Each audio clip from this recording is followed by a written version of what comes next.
Okay, just to put some words on this, because it really is language. There's a lot of language in this. Let's say that in my own path, when I came to Osho, I was in a place then at that time where I was nowhere near ready for a direct transmission. Nowhere near.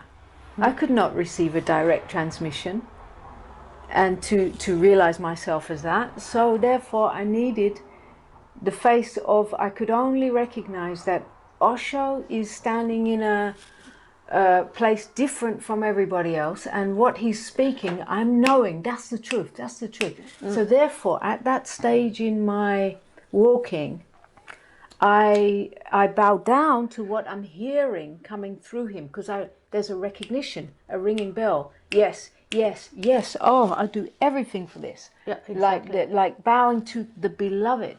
Yes. The beloved, right? Yes. The beloved is formless, taking form. Right? The true master is formless, taking form. Right? So Osho was appearing like that for me, and in the beginning of my journey, you know, I was young, just starting, and there I needed that projection was needed for me to be able to give everything up to that.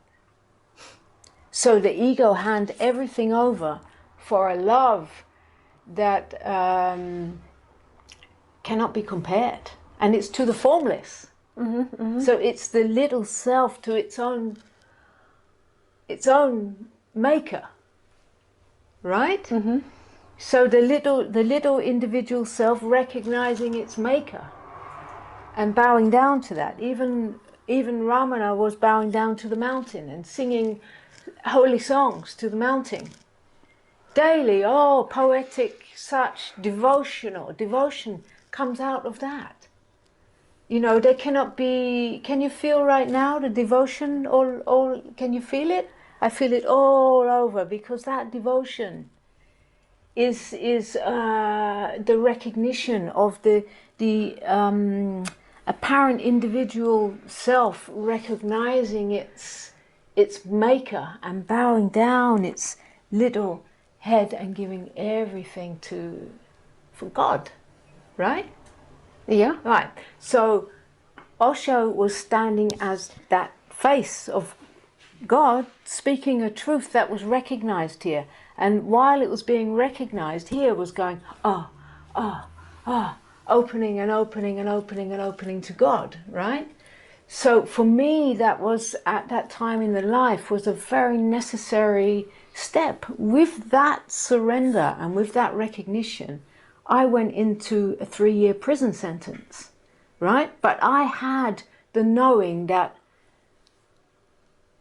all this is just because. So I had that total and unwavering bowing down to the truth of existence through what he was guiding me.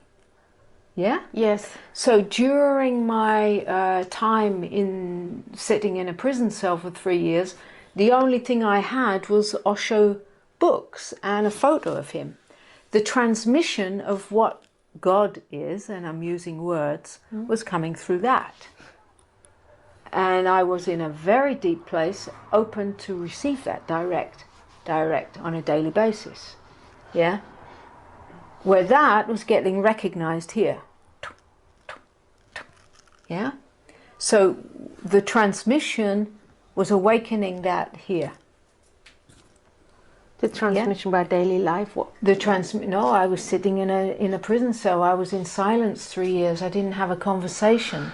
So the transmission itself to itself through the form of a book and a picture, which I absolutely bowed down to. So you see, the master has now become a book and a picture. There is no form. There isn't. It's the formless coming through form. It's just now it's dropping something. Okay, let me continue, right? So the projection was needed. What in the picture of Osho, the projection of the love and incredible surrender that I had to this image allowed the opening of what was being transmitted through that image and through the words in his book. There the recognition was taking place, and that anything could go. I could die in that place, but here this love was opening and opening and opening and opening. Devotion, pure devotion. Now, we could say in language, I couldn't have done that without the master. But who is the master? Yeah? Now, when you get lost and you think that that person is the master, now that person doesn't live up to all what you... because that person has a personality. All forms have its own personality. There may be some things you find in this one that you don't like or you don't agree with, but it's not about that. Yeah? So the master that is transmitting through the form, through the book, through the picture, through the image of Osho, Osho's personality had many things that people could... Right? Yeah. So don't get lost in the projection. Recognize, realize who and what the master is, and master that for yourself. Okay, at that time, I'm talking 25 years ago. 25 years ago, there was not the offering of what is here now, direct transmission. There was not, and there was not a collective readiness. Right? So, when I came out of jail, I still needed a master. Because I didn't know where the fuck I was. I didn't know what had happened. Yeah? But the absolute bowing down and the absolute recognition that what I was looking at over there was here. Yeah? That was clarifying, and so the projection of the master had to drop. No, it's not. For this to start living what is realized, that had to drop. Right? It makes so much sense. But it doesn't mean that all the love and the gratitude and all of that drop. No. Yeah?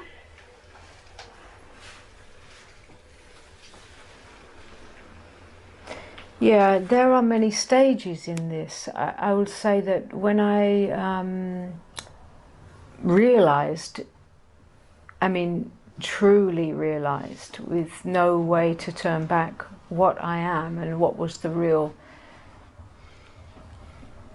what Osho was always speaking of, when I woke up in that, really, a while later there was the killing of the master, the killing of Osho, all of that. Until that just had to be lived out, which is another layer of egoic dissolving. Another layer. And then when that falls away comes again the love and the deep appreciation. Yeah?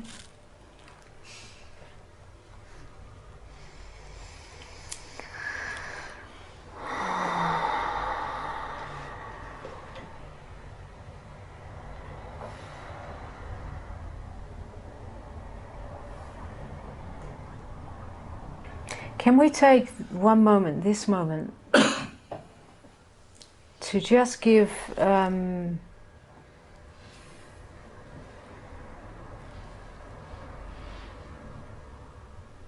moment of recognition to all the masters, all the teachings down the ages.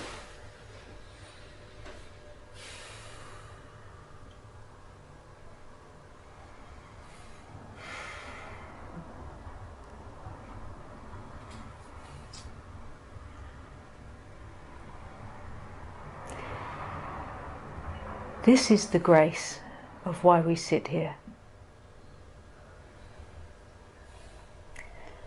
Because as much as thousands of years of conditionings, there's thousands of years of a sage, a messenger, a master stepping out of the conditionings and pointing.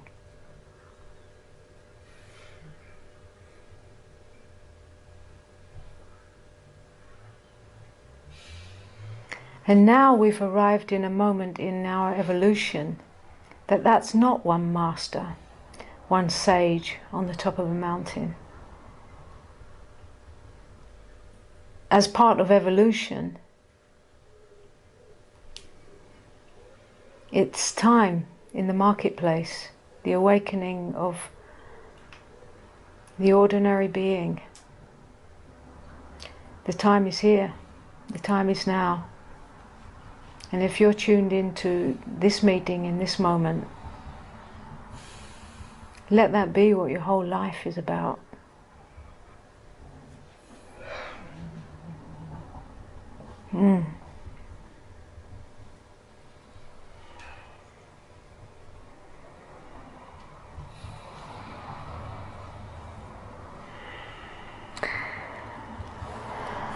And this is not awareness which is beyond experience. This is awareness which is within experience, in all your relationships, in all your interactions, in all your happenings, in the kitchen, in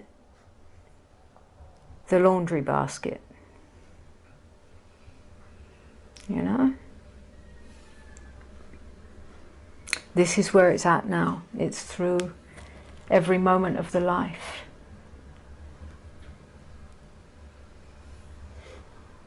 They did the work. These guys did the work of showing us beyond experience. Now, you're the one who has to walk that into experience, into all experience, into the little nitty-gritty of humanness.